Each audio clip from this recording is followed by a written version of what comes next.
I can finish this town before we update the world to the new version.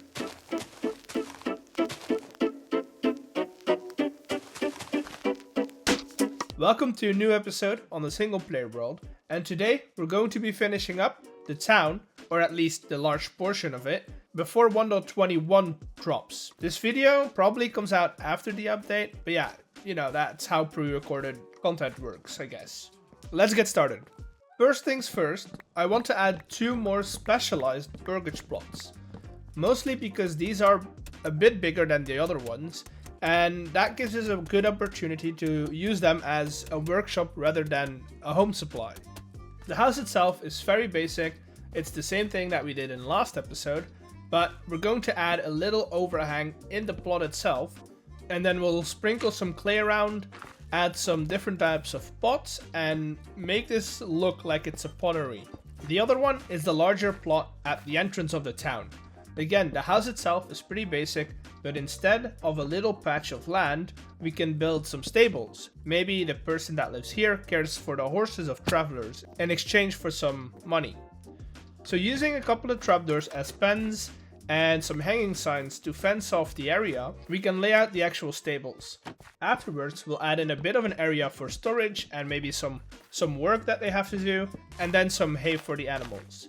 And I like the idea of using some podzol as a different texture in the floor. The rest of the burgage plots we'll do later, but I think those will be a lot easier. They're the same as we've been doing for how many episodes now? So let's get on to building a nice border for the town center. I've always thought of this town as a growing trading post, so I want to represent the expansion of the center in a way. The first idea that comes to mind is adding a couple of towers around the city center. I'll be using some bricks and frame out the lower part with stripped logs, but the tower itself will be pretty simple. I will add in some granite and some granite walls as a detail, but for the most part, I want these to look pretty beat up, as if they're pretty old. That way we can represent these as part of an old wall that was removed to make space for the houses. And I think that if we add in some brick walls into the solid brick, we might get that beat up look. As far as the tower goes itself, I like this design. We just have to add 2 more.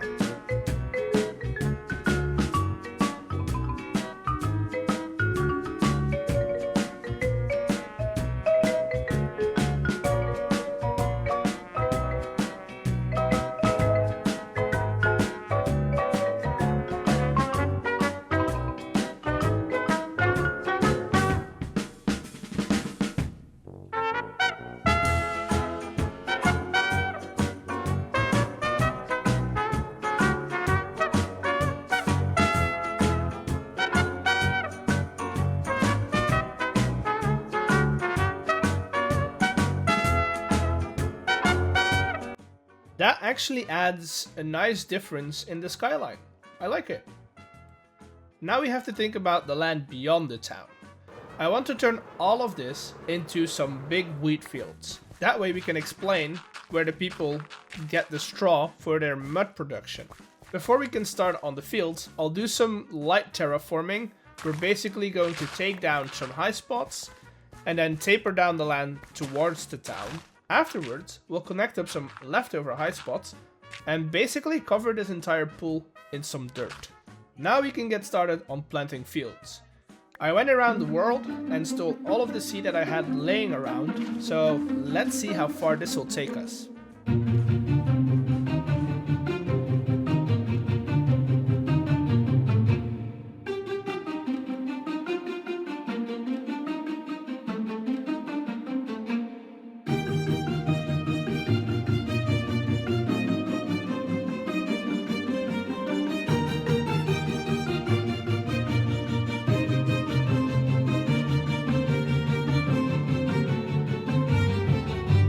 Okay, this is a lot less than I hoped for. This is like a fifth of the fields that I want to do. Now we have to either wait till this part is fully grown before we can harvest it, or we could speed it up with a simple farm. You see, flower farms produce a lot of seeds, and if we build these in the correct spot, it's likely we'll get some cornflowers as well. And that's good, because we still need blue dye. You remember last episode? The rest of the flowers we can just dump into a composter. The base of the farm is your standard flower farm. There's no real design that I'm following, but you can Google it and you'll find plenty of tutorials on flower farms, so good luck. I did use an ether hopper clock and a little delay system to double fire some trapdoors to run out some water. That way I don't have to be at the farm to collect all of the flowers and the seeds. We'll send all of that into a storage room where we will filter out all the seeds and cornflowers before trashing all the rest. This farm is done.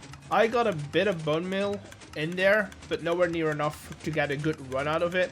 But I want to see it in action, so let's just turn it on for a little bit.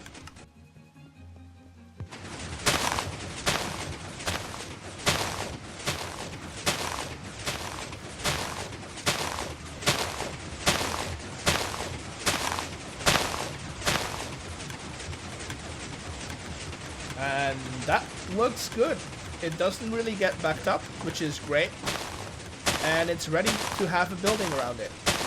I kind of want it to be similar to the first house that we built over here. So we'll build out a nice frame, making sure that we have a couple of sticky outy bits. Afterwards, we'll fill it in with some stripped oak logs.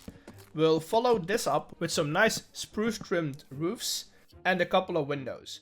Lastly, we'll add in a good serving of blinds and other wall decorations to kind of just give it a bit more pizzazz. And that's about it.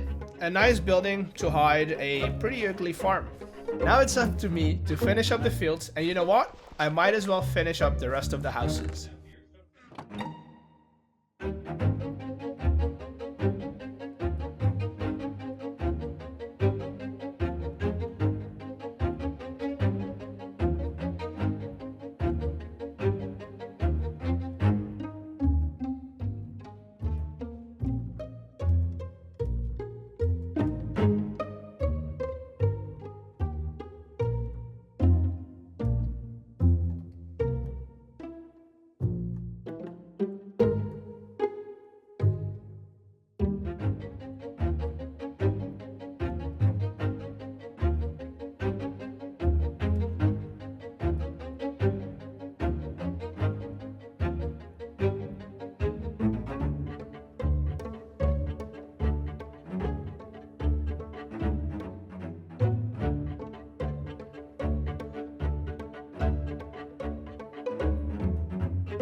Alrighty then, that's a lot of progress actually.